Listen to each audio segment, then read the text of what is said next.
the markets take another dip to restart and refuel this moon boy ship. My dreams may be futile, but it's you say, well, my You're listening to Any Observation, the best NFT, crypto, and gaming podcast ever. With your host, Anders.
EOS Network Foundation is the EOS Network's response to, I guess, the gaps that had been filled over the last couple of years.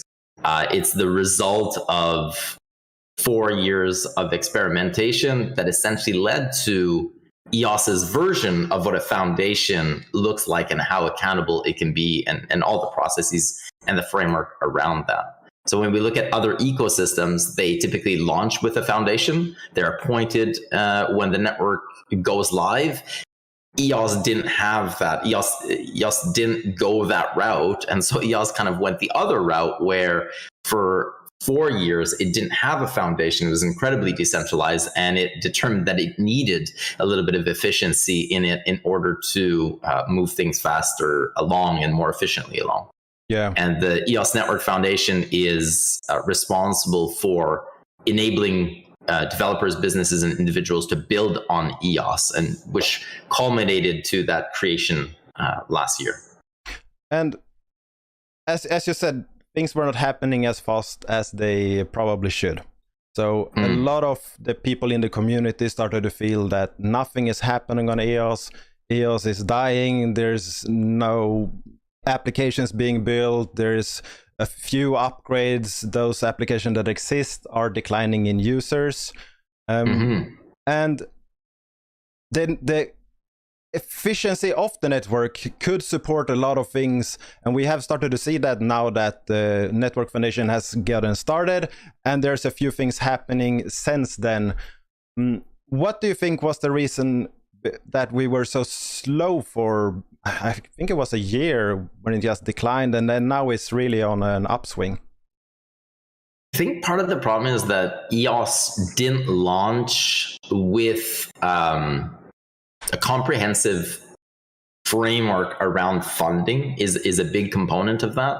And so when EOS launched the white paper, there was always talks of the WPS system, and funds were reserved for that. So inflation was going towards the saving account that would be used for WPS, but that never materialized. And every time the community went about reaching consensus on creating a WPS, including EOS Sweden, that was part of those discussions when we were Rio, and even previous to that as well.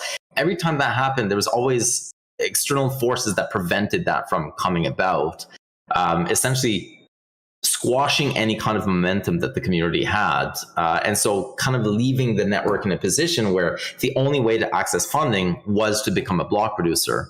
But the block producer landscape changed significantly and really matched what was more normal outside of the EOS and what was kind of prevalent throughout the regular ecosystem. And so we're always left with that lack, or that gap, of being able to deploy funding in a very efficient manner. And really that's what the ENF is the culmination of, is learning from all of that on how these accountable systems can be built towards being able to have a centralized entity that has as a mission mandate to take care of the network in that sense, or to be a steward of the network in that sense. But why it took time, I think, is just because we were really decentralized. EOS really is, because of its token sale, incredibly decentralized. And so that decentralization comes about with chaos. It comes about with being very difficult to actually reach consensus on large items such as this. And then I think it needed, to a certain extent, so looking back, obviously it would be great to have done things differently, but we wouldn't be where we are today in the way we are today with the frameworks we have today if we hadn't gone through that. I think ultimately that makes the network more resilient and stronger in the long term. Yeah, there are for this sure. Is in hindsight. Exactly. And of course, if I were to redo everything again, I would have done it differently from the get-go, with know everything in hindsight. But in the hindsight now, knowing what we know, this is, I guess, how it needed to happen to get here. And this, right now, I would say, the mood in the community, the developer sentiment, the community sentiment, regular stakeholder sentiment, or whoever they may be, is very much on the up and up. It's very much bullish. People are starting to see, again, the foundations of the network that are so strong being able to be amplified. And so we're starting to see that resurgence in developers coming, new developers coming, old developers coming back, and new businesses coming in, old businesses coming back. We're starting to see that uptrend in development as a whole, and it's quite refreshing, and it's quite bullish, of course. Yeah, I see that as well. It's really nice and refreshing because a lot of people were exhausted about nothing happening, a lot of promises and everything. And of course, we have a lot of learning experiences, situations where ideas have not really taken the form and shape that we hoped when they were implemented the first time. And that has been the case from the start. And I mean, everything was new. And as you said, it was decentralized. A lot of teams having different ideas of what to do and not really coming to any agreement on which step to go. So nothing really happened. But yeah. And I think a big difference too is that now EOS is no longer relying on external forces to sustain itself and or to direct or shape its future. EOS essentially has now taken itself by the horns, so to speak, and is now guiding itself and is moving at a very rapid pace. Right, so that's the key difference as well. Is instead of relying on the externals, now it's really relying on the internals, and really not being apologetic for it either. So it's just going forward extremely quickly. Yeah, and it really do look good. And okay, we have some questions that we will go back to there, but I think we need to grab also, why are we moving away from Eosaya to Antelope?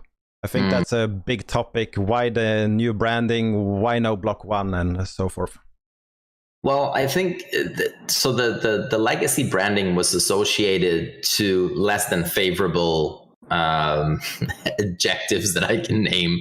And a big part of this was kind of presenting the new EOS and presenting a new future for the Antelope coalition as well. So the different chains that are leveraging Antelope moving forward together in a spirit of, alliance and partnership, while still remaining competitors, very much recognizing that there's a lot of overlap and that we all shared a common tech stack. And getting together and being able to determine that way forward, determining what our priorities are and being able to pool some funding in order to address those priorities, deploy resources, financial and non-financial, so we're talking about development as well, into things that we see will be very attractive for the future. Having that capacity, just having that potential is something that's new. Then having the capital in order to be able to do something like that is new. And then shaping, or I guess surrounding all of that with a new branding really gives the sense of ownership and really gives the sense of participation, of fulfillment within that group. And so that rebrand was seen as something that was very, very important, kind of as a way to set the tone going forward and to really link these, I guess, the four chains, four coalition members that currently joined together from the get-go. Like, it's something that really unified us, that we worked on from the get-go together, and it really sets the stage. And then that brand Antelope, when you hear about it, it signifies speed, efficiency, finesse. And there are a bunch of other things that I guess come throughout that brand. And really that's what we're trying to exemplify as well as a group, signaling really a new kind of renewed future for our respective chains, but also for EOS in particular, obviously coming from EOS. Yeah. And what's the EOS Network Foundation's role in Antelope and bringing EOS forward? So we kind of the coalition came as a vision of mine that I wanted to try and get others into the mix, essentially, in guiding how we would move forward. When the foundation launched, we deployed resources very, very quickly towards blue papers. So these were 4 guiding pillars, I guess, that we assigned to different teams that were willing to take these responsibilities on. And in particular, subject matter expertise. So API Plus, Wallet Plus, Core Plus, and Audit Plus. And the 5th working group, essentially, or that 5th blue paper idea was EOSIO Plus at the time. And it was this idea that we all shared a common tech stack, but we had never formally actually gotten together to determine our common faith. And we launched this group with we didn't really know what was going to come out of this. So this is 9 months ago now. It was launched early in December, give or take. Basic discussions started happening. And it was just really opening that door to create partnerships that previously hadn't existed, right? So when we look at other ecosystems, they're very effective at creating partnerships, creating alliances, working with one another, despite still being competitors, recognizing that there is overlap in a lot of the things that we do. So figure out where that overlap lies and where we can work on certain things, essentially empowering and amplifying ourselves in the process. Really, I know it's super cheesy, but it's more of that 1 + 1 = 3 type of thing. But if you have more partners around the table doing this, you can really expand on our foundations, essentially. And so that was the kind of the guiding principle that started this. I could have never imagined that what we started with would be what we are today. It's amazing what came out of this. It's amazing the level of support, the level of coordination, and the overall vision that we all have that is now just morphing as we see it. So it's evergreen, it's live, it's organic, and it's just getting stronger and stronger. And really what we're seeing with that is that we're ensuring that the core software stack that powers our respective chains is going to position us very much for the future and for years and years to come, whereby we will remain very much competitive, very performant, very reliable, and sustainable, because those are features that we had at the onset that we wanted to continue down the path with, but also adding extra values, things like transparency, communication that never really existed, having frameworks around enabling developers to be able to contribute to the core code stack, which never really happened before. So people had amazing ideas, but those were never adopted before. And now all of this has been ongoing for about 8 months, whereby every single week we have open communication. Anybody is free to join. We close out issues. We open new PRs. We deploy capital towards some major initiatives, things such as IBC, faster finality, SDKs, yeah, that IBC so larger ticket items. We need to dig into. It's insane. Yeah, because I mean, yeah, especially for the NFTs. And, and this is where we never had that function before. We never had that possibility. And things are moving at such a rapid pace with tangible, concrete items, with actual performance and reliability benefits, that you really can't escape that anymore. And the market is starting to see that for each respective chain. So the IBC that is coming, and that really means, if anyone wonder, is how blockchains can communicate with each other. And we have seen different types of teleportation of assets that use some Oracle. How is this going to be different? Is it going to be different? Why is this a good innovation? Definitely. So the first iteration is going to be EOSIO, or I guess Antelope to Antelope, I should say. So 2 different Antelope iterations will now be able to speak with one another, but in a trustless fashion. So instead of having the common bridge, which is what typically IBC is somewhat made of, I guess the original IBCs in a way are centralized exchanges. Very slow, but very efficient IBC in a way, but very centralized as well. And then you started seeing innovation towards the bridge space, which then relied on oracles and or rely on various degrees of centralization. But then that also has somewhat points of failure, and we've seen the kind of the highs and the lows of that. Obviously, still very nice, a lot of innovation.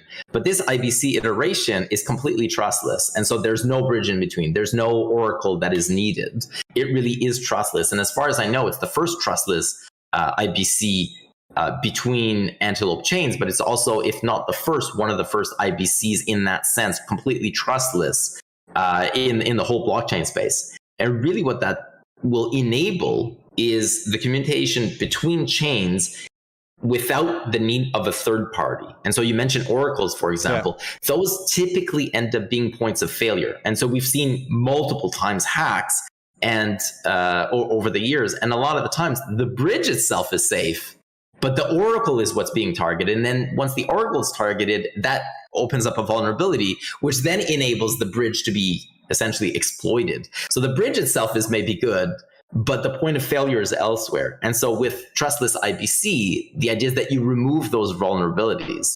And it's inherently the chain speaking to the chain completely at a protocol level, I guess in this case, at the onset at the smart contract level, but really without the need of a third party in between.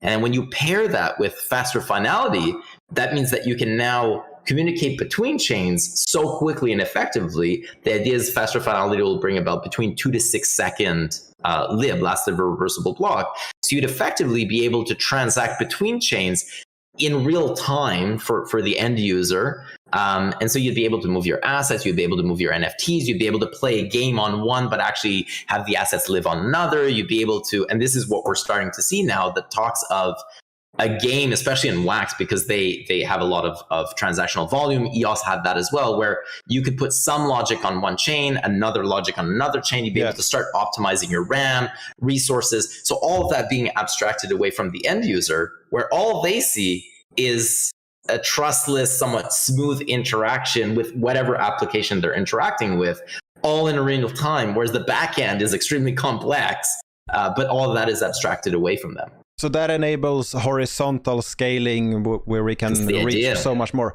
But to try to break that down, an oracle is something that listens on one contract on one place and a contract on another. If something happens here, it will do something here and the other way back. Yes.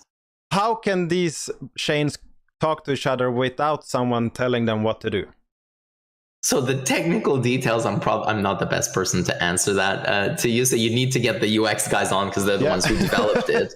But essentially, it's with Merkle roots, if I'm not mistaken. And so it's actually looking at on-chain data and reconstructing blocks in real time, essentially. And so it doesn't require that oracle. So when you mention that oracle, again, it's this idea that there's somebody else listening in. Yeah. In this case, it's the chain itself listening in. It's inherent within that smart contract. And so it removes that third party. More than that, you're going to have to reach out to the folks at UX to explain on a more technical front. Will do, and I guess that's... Or Eric. I'm sure Eric will be able to actually explain it. Yeah, when we get closer to the actual release date, we need to dig into the final details. Because that's the cool thing is the release date is imminent. So essentially the contracts right now are being audited. This tech has already been developed.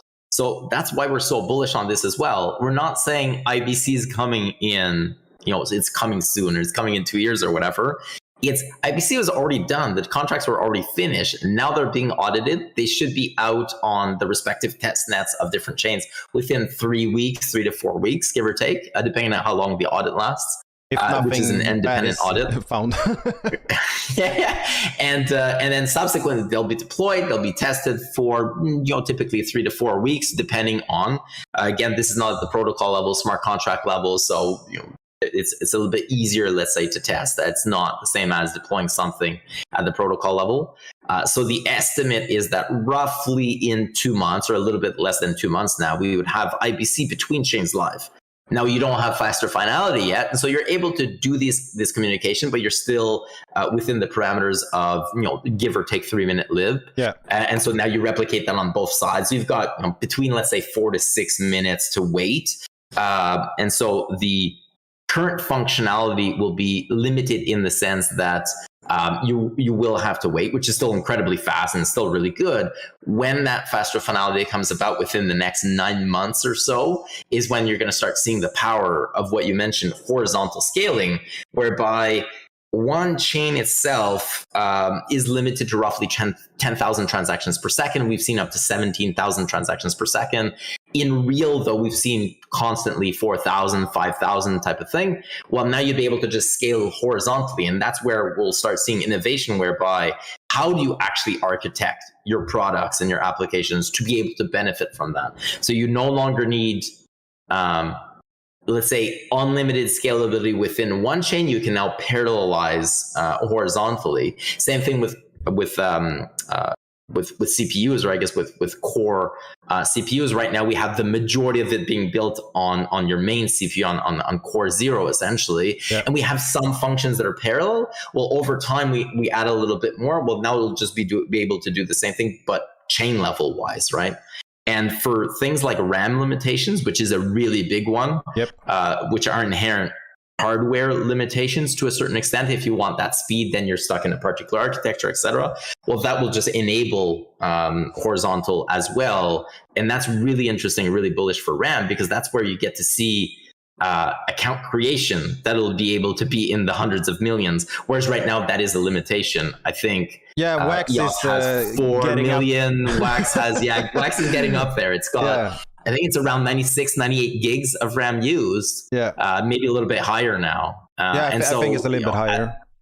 But as much as that's a lot, and you get a lot of accounts there, if you want to onboard, for example, a Call of Duty or a Battlefield or a Minecraft or whatever it is that requires tons and tons and tons of accounts, that horizontal scalability is where that's really bullish. And so that really opens up the door to traditional enterprises and games, especially because GameFi is huge. I mean, that's where we're heading, right?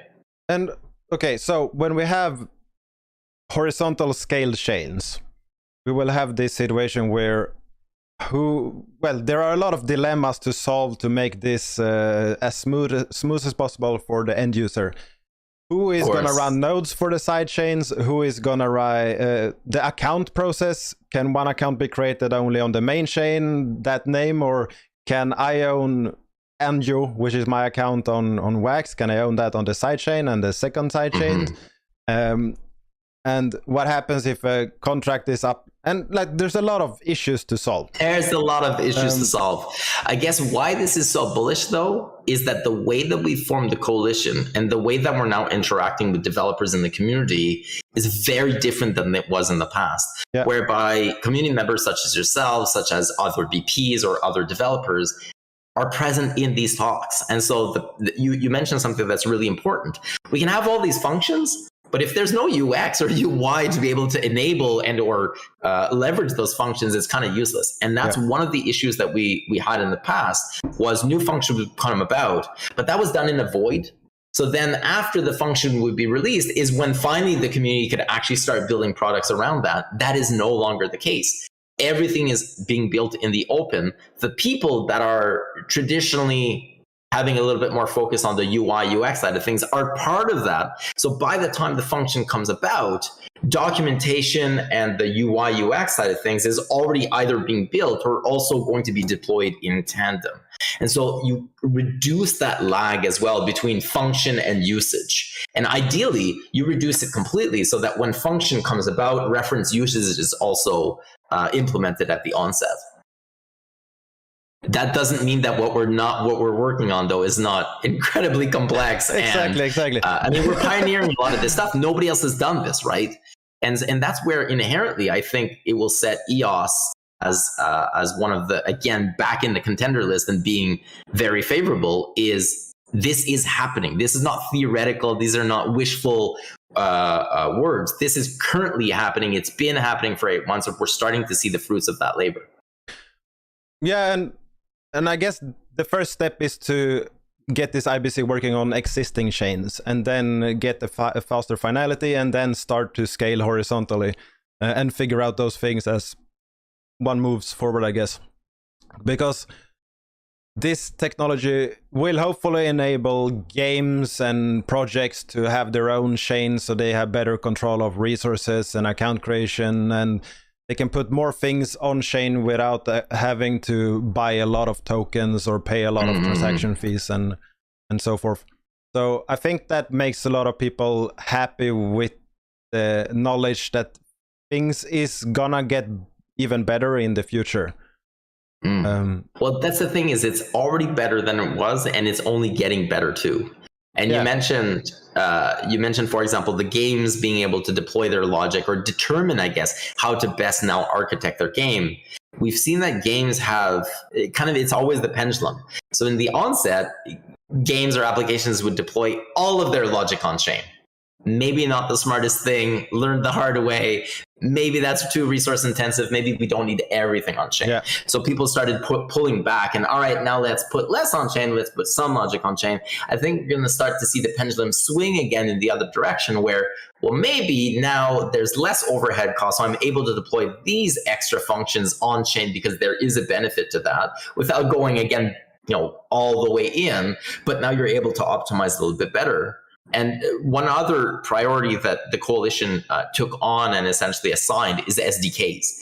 So going back to that that UI user experience, it's not just for the end users, for developers as well. If you have better connectivity to the chain, or if you have an easier implementation for those functions through the use of the SDKs, that means the builders and the application builders, or the game builders, can focus on the game and focus less on how do I connect to this thing? How do I integrate a wallet? How do I XYZ? Right now, the building blocks it's still very complex. And this is not limited to EOS. This is throughout the space in general.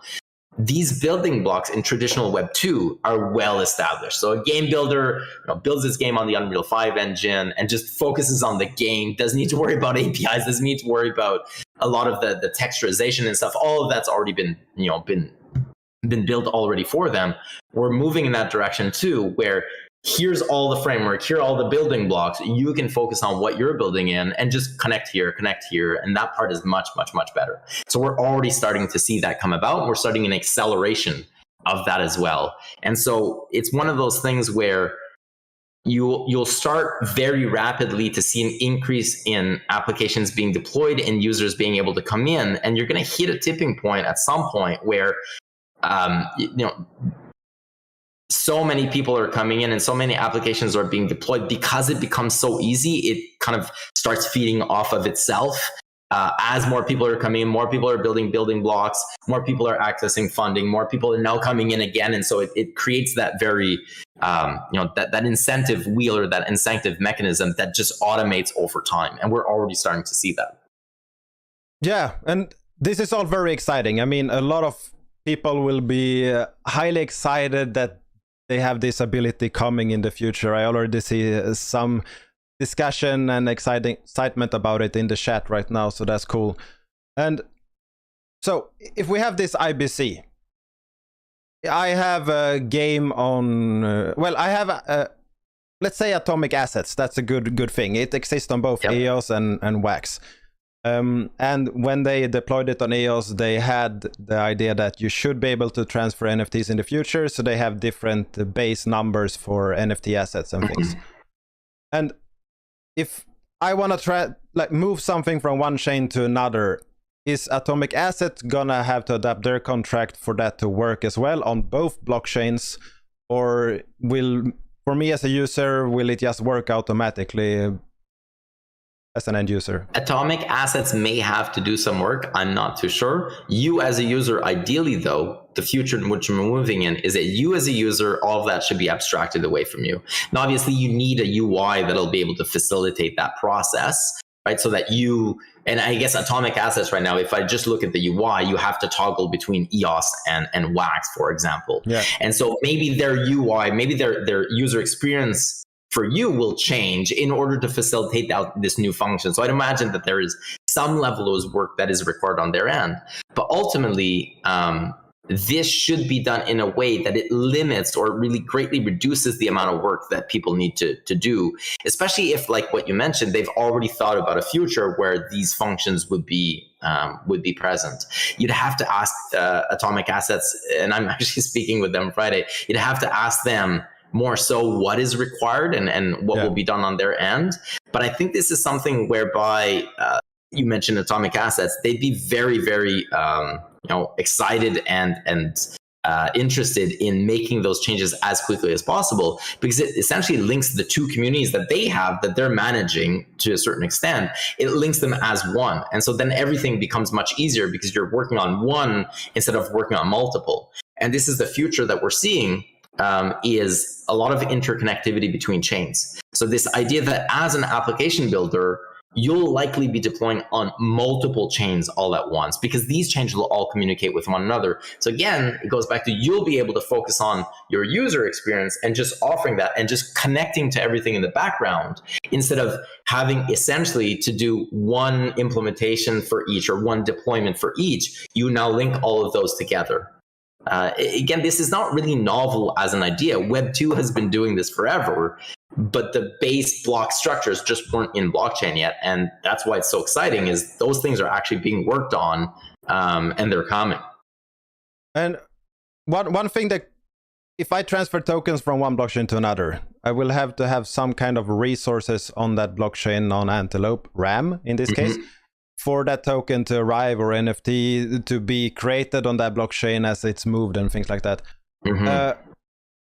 Is that something that is up to the application to solve, or what happens if I try to move tokens and I don't have resources on the other blockchain? Will it just be stuck, or what happened? If you've been following along with the coalition calls, that's something we've been talking about for a while, that actually Greymass has brought up on a few occasions, is this idea of unified accounts, whereby you as an end user, and I'm oversimplifying it just for the audience, but the idea would be, you would create an account in the background. It would actually create you an account on all of the, let's say, coalition chains in this instance. And then when you would want to transact, it would abstract the resources. It would know, for example, so Greymass Fuel and Greymass Anchor and Greymass Unico, let's say that's the slew of products that you're using. It would know that one requires power up, the other one doesn't have power up, the other one XYZ, whatever it may be. So the parameters in the background, it knows. You as an end user just abstracts away. And so you just move from one to another. It asks you if there's any cost or anything like that. It would be very similar to how Fuel works right now, I would imagine. And so you might get a prompt to say, yes, do you want to, there's a cost to doing this action or this function. Are you willing to do that? Yes, no. Ideally, we're seeing in a future as well where you might even have a membership. Hey, pay $3.99 per month. Get access to all of your chains. Just don't even be prompted anymore. Just don't even ask me. Just do it. I'm good with that. Here's my $3.99 or here's my $5.99 type of thing.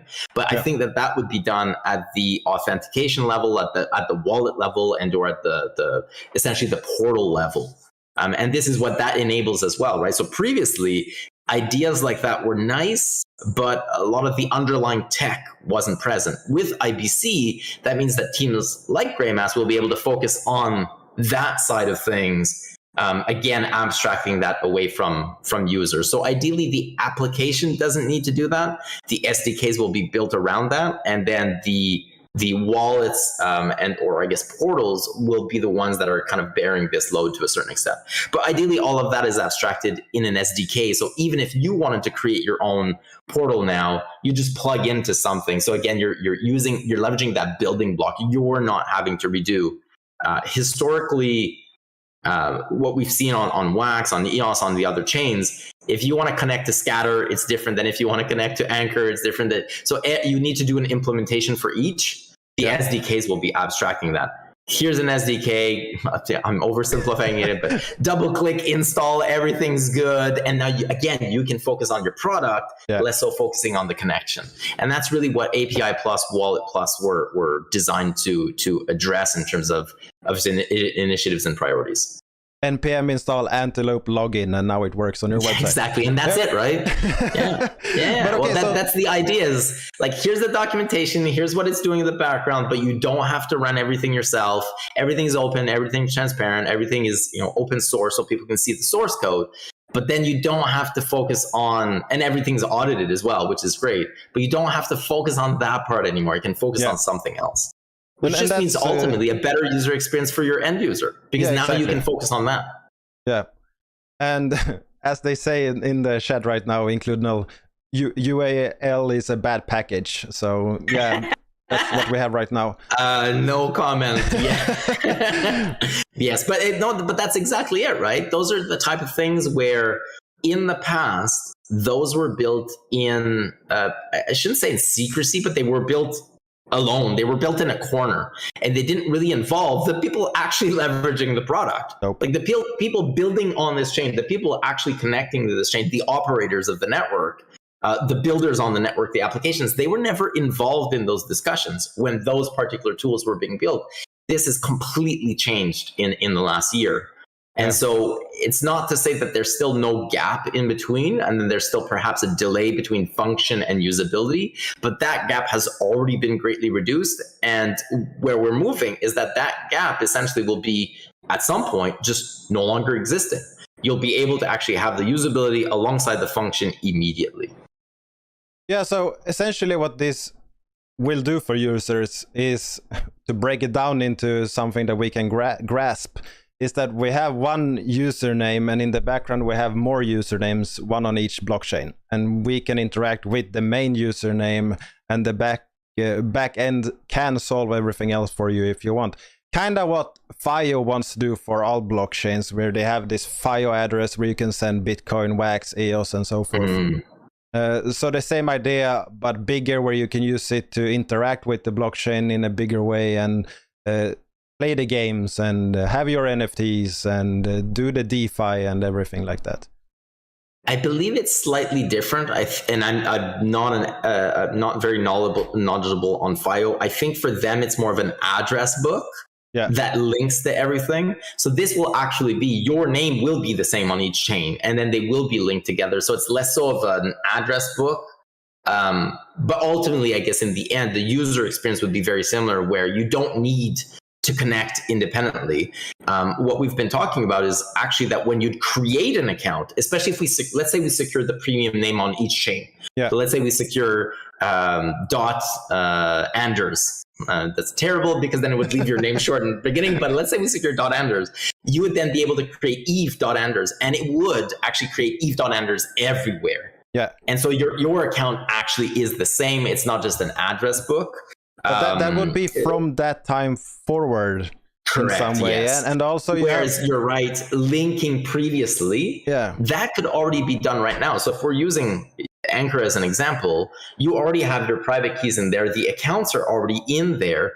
Adding the functionality so that all those are linked, and then you add a moniker on top then that would be, I guess, closer to what FIO is doing from what I understand. I'm not sure if it's exactly the same though, but yes, that would be a sooner implementation, or a quicker implementation potentially. Yeah, because you can own the same name on EOS as I have on Wax, and I would not be able to connect them, so that makes sense. And also premium names can be bought on majority of the Antelope blockchains, and you might not have it on one blockchain, you might even not be able to get it, so I guess that's a less of a problem for the future.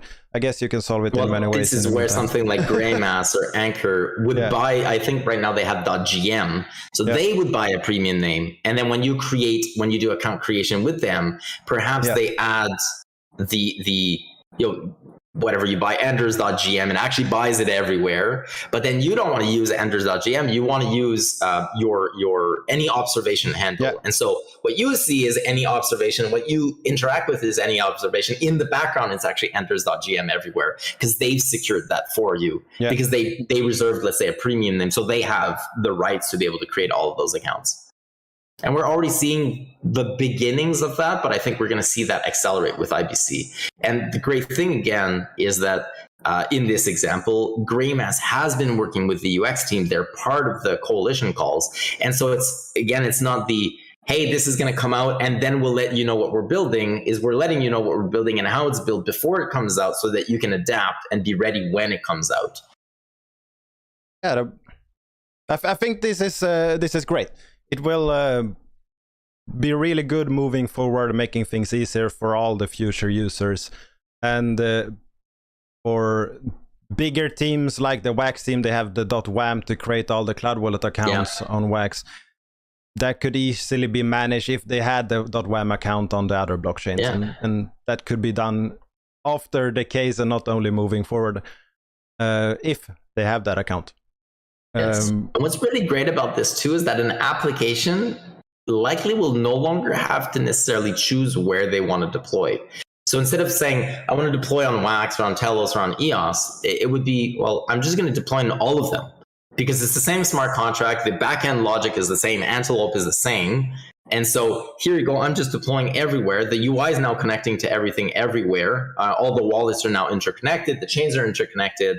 And so instead of choosing a community, you're able to leverage all of the communities. And so you start breaking down barriers as well, where a multi-chain future becomes more realistic, whereby users will be able to migrate from chain to another and leverage the functions that are inherent to that particular flavor of chain. But application builders will also be able to do the same without having to choose one or the other. They'll just be able to leverage all of them. It breaks down that barrier, which then ultimately just means more users, better user experience, potentially more revenue for those applications, which means more development funds going back in, a better user experience, because instead of interacting with 500 players on one, 1,000 players on the other, now you're interacting with 1,500 players all together. So, particular games that leverage large communities like DAOs and such, you're opening the doors, or you're breaking down barriers, and you're just opening it to a wider audience. Yeah, and so when we have Ethereum 2.0 coming, it's gonna change the world, it's gonna be the best thing ever, is what they say. Why would someone looking at exactly why would someone looking at deploying on Ethereum 2.0 or deploying on that ecosystem, why should they come to one of the Antelope chains to build? One of the key features, so EOS right now is deploying its EVM, or it's finalizing its EVM. The EVM has already been running on testnet, and EVM on mainnet is due to launch early October. And one of the advantages that you find in EOS that you don't have elsewhere, it's that low block time, so the 0.5 second block times. So other chains are limited, other EVMs are limited to 12 to 14 second block times. And that really limits the capacity of interacting with the chain from an end user point of view. It does, you've got gas fees, which I guess have been abstracted in a lot of the EVMs out there, but you're still stuck with some performance limitations at the base because of that block time, those block times, but also the reliability of the chain, right? So if the chain is essentially running at its limits, running that EVM, you're always going to have a hard touch point where when there's a lot of usage, the chain shuts down or it's not as reliable. Whereas what we've seen with EOS is that and I guess Antelope is that the performance and the reliability is 4 years old. It's 4 years battle tested. So as much as you can do great in other chains, we see that they go off and on, that they're open only 9 to 5, Monday to Friday type of thing. We don't see that with Antelope chains. And if you look at the amount of transactional volume that they can accommodate, let's say we just replicate that. So we say, they're able to do, I'm making up a number, but 5 million transactions per day. For Antelope chain, that's running at 5%. That's running at 4%, 3%. And so there's still so much room to grow. And so why you would want to come and deploy on an Antelope chain, one of them is that you have access now to multiple communities. You have access to multiple tokens. You have access to multiple assets. Performance and reliability are much faster, and it's just more scalable. That battle testedness is just inherent to it at this point. And so it just means more speed, more performance, more reliability, a better user experience. It just means more possibility for your users in the end. And ultimately, it's all about the community. So if your users are happy, it starts to feed off of each other. You start to have a larger community. It means a better game, better experience. This is what Antelope essentially can offer that nobody else really can offer. Not in the same way at all. I mean, I'm biased, but Antelope is just so performant. It's ridiculous. The permission structures as well that are inherent to Antelope, good luck with that anywhere else. Like there's just so much that you can do with Antelope that you can't do elsewhere. Yeah, the permission system is something that people understand way too little about, where you can actually build decentralized account recovery for users, and the one that you can actually trust, one that works and one that you can trust. So in case you lose your keys, you can get your account back. That can be set up on Antelope chains, and as far as I know, you can't really do that on other chains at all. And that's not the capacity to do MSIGs at a very easy level as well. Like MSIGs elsewhere are relatively difficult to do. You can do MSIGs on Bitcoin, but good luck with that. It's really difficult.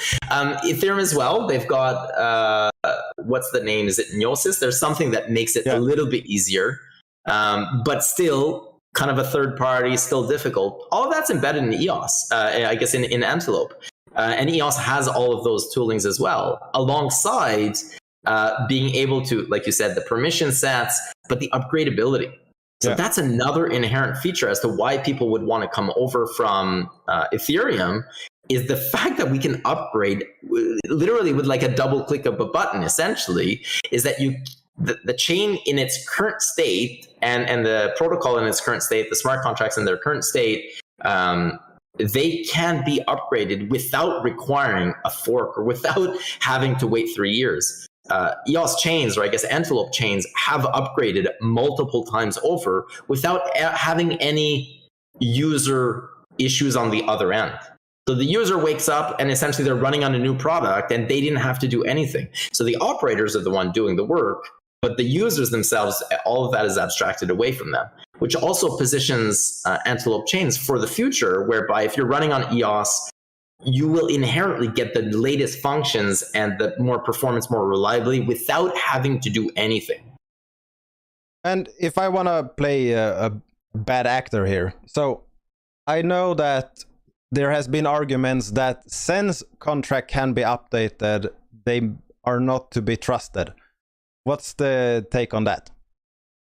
And I think that is a position that people who see this as, or who see this function as a threat, are very much incentivized to push.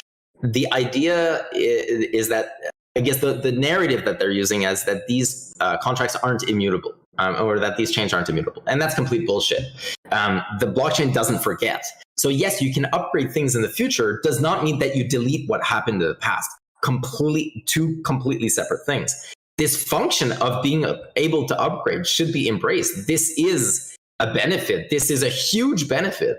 If every time you wanted to upgrade Windows, you need to format your computer and reinstall and go, do basically all of the operational level work to be able to get new performance, this is not scalable. You can't do that. So you need that inherent function of upgradability.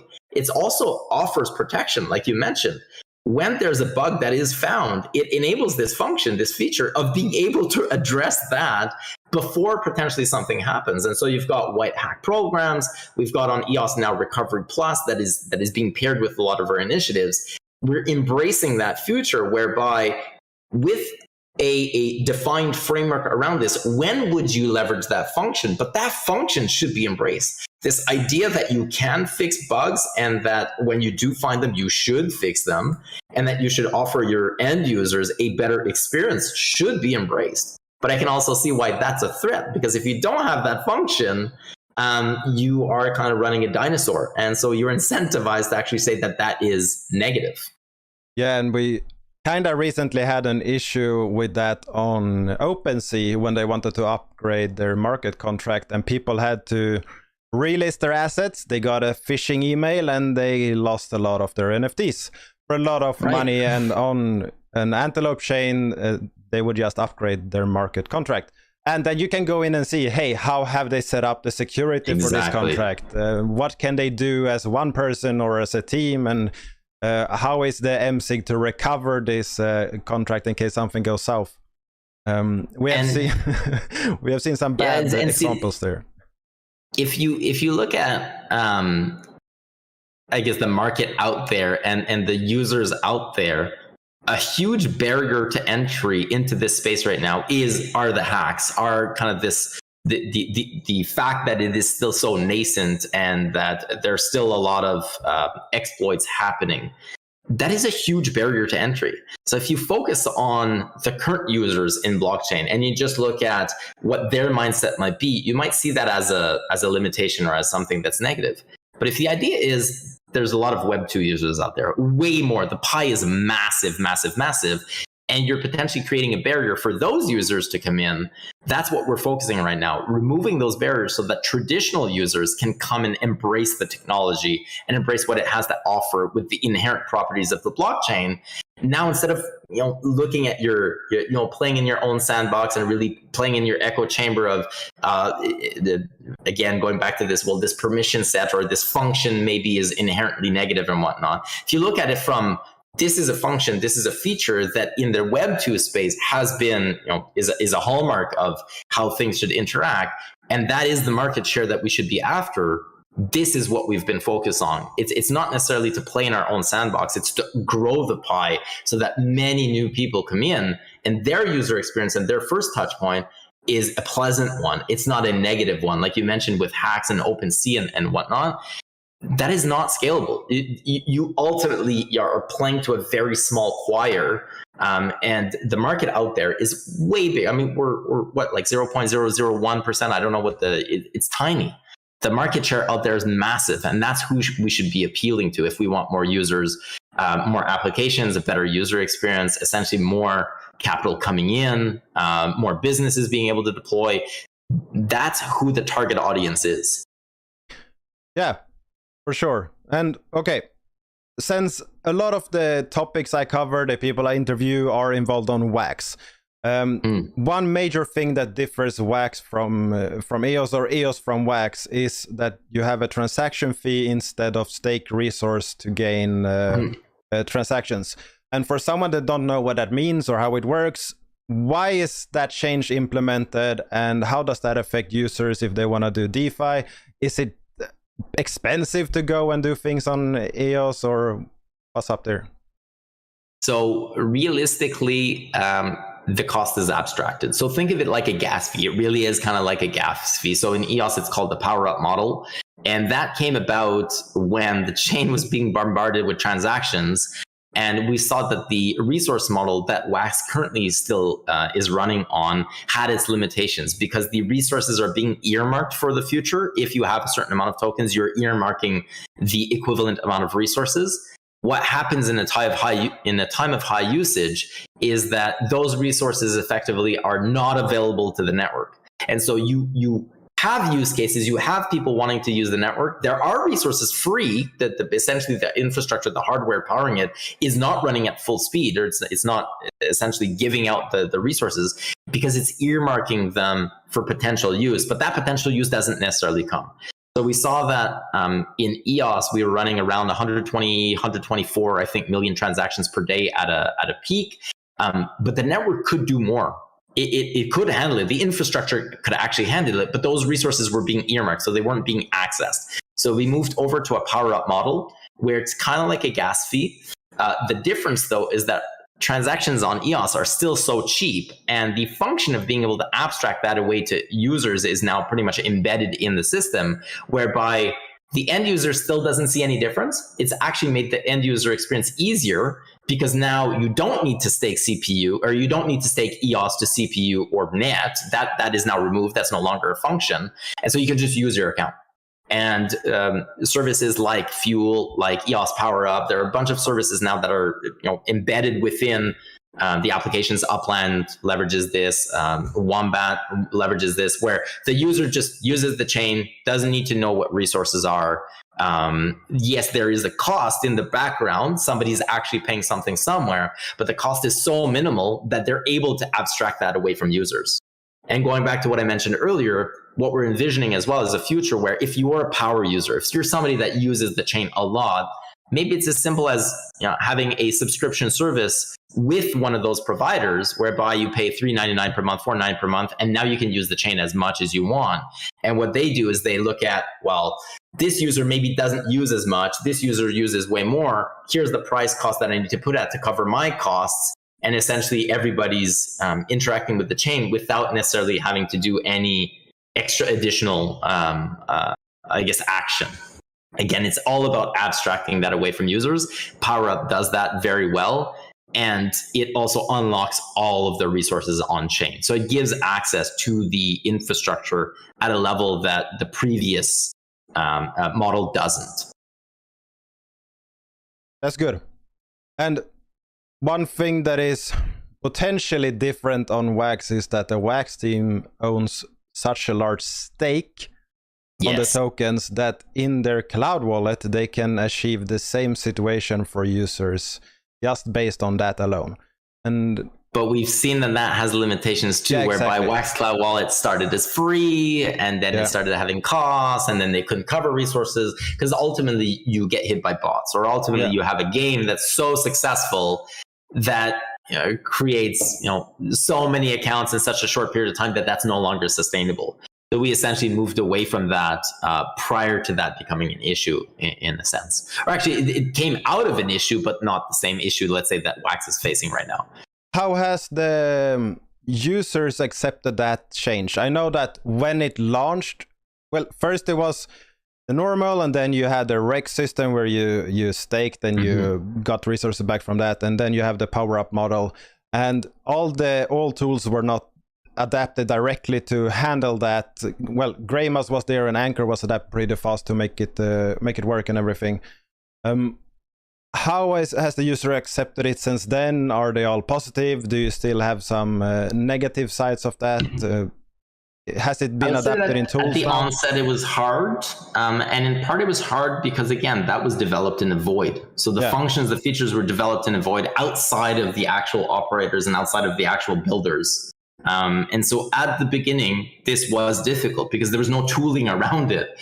So even just, all right, how do I interact with this? How do I actually power up?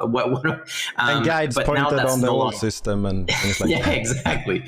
So that it's been, how long has it been? I think 2 years or so since power ups. It's been quite a while. So that is no longer the case. The system has adapted to that very, very well. Yeah. I would say that this is no longer a barrier at all. I would say that the majority of users, if they are light users, they never even have to do anything because the block explorer that they're interacting with or the portal or whatever, basically they cover all of this. And if you're a power user, that's where then you need subscription services, which currently exist, and there are ways to do that. EOS PowerUp is a really good one. And if not, if you don't know of anything like that, but you're leveraging Anchor, then you get your fuel pop up. Hey, it's going to cost you this amount to do these transactions. You've run out of your free transactions. So all of that now is established. I would say that for the end user now, it's really, really easy. Some people still choose to use Kleos to interact with the chain.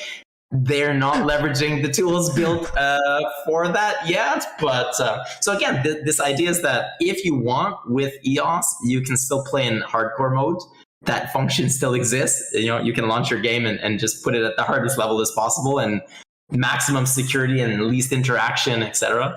But a lot of that has been abstracted now so that you can choose to play on an easier mode in that sense. You need to have a script that manages the power up if you want to use Kleos at this level. Well, some people have created Telegram bots as well, where you can just send a command to a Telegram bot and it automatically powers up your account. And others have done that so that they can power up contracts that then can do that for users. I'm just noticing the time. I really have to go. I was just gonna wrap up. Maybe we can start wrapping up. Exactly. So, as a last thing, if people want to build on EOS or want to build on Antelope, what's the best resource to get? We have Pomelo. That's one thing that we haven't even mentioned. Just a quick word there, and any last things, and then good. So Pomelo is based on quadratic funding. Season 3 just ended. The idea with quadratic funding is its funds are put in a matching pool, and through an algorithm that was developed by Vitalik, funds are distributed in, I guess, what he deemed to be the most equal and fair manner possible. So the idea is that if a single user makes a large donation, it is matched, but less than if multiple users make smaller donations. And so it really puts the power back in the hands of the community, and ensures that because Pomelo, one of the requirements, or the only requirement, is that you be a public good. So it really ensures that public goods are being funded but determined by the community. And each season has different matching pools. It's been incredibly successful. We're seeing a lot of really great ideas come about with that. The other method that people can access funding on EOS is through the grant framework. We have been running the grant framework now for approximately 5 months. The machine, I would say, is pretty well oiled at this point. We received roughly 30 applications. About half of those have been funded. The process is not time-based. And so unlike Pomelo, you don't need to wait for the next season. You can apply at any given time. There is, let's say, no cap on funding, in the sense that there's no matching pool that then is being distributed by the community. This is very much directed by the ENF. So the teams request a certain amount of funding, say what they're going to do with that funding, the requirements that are open source and no token sale, but anybody can apply at any given time. And then the funds are given upon milestones. So it's a milestone-based system. So you also know that you're not subject to volatility of token price. So if you're going to build X and you're approved to build X and you actually build the X, you're going to get what you asked for. And so it provides that stability, and that level of funding varies between, let's say, $5,000 to $250,000. And we've seen, like I said, about 30 applicants, but there's some people that have applied, got rejected, were given feedback, changed their pitch, came back, ultimately approved. So very much what we've tried to create with the system is a place whereby we reduce the lag between getting a response, so that you're not there sitting for months at a time. We've reduced it to about a week and a half after application to receiving of answer, about a week and a half. And if that answer is negative, that you also get feedback alongside that. And we work with you to actually perfect the pitch, or to, maybe direct it to something a little bit more specific that perhaps is more needed or is more alongside what the capacity of the team is. So it's been very, very successful on that front. So those are the two methods of doing that. And if you really want more information, eosnetwork.com is where people should go to read the information. And if you want like a condensed version, follow me on Twitter at BigBeardSamurai. Also linked below. Thank you so much for coming on. And we have to do this again. There's a lot of topics we didn't get to yet, and there's more to explore. Yes, so sure. Thank you so much for your time. It won't take 2.5 years next time for me to have on. Yeah, exactly. Take care, Anders. Thank you very much. Thank you. See y'all. Cheers, everybody. Peace.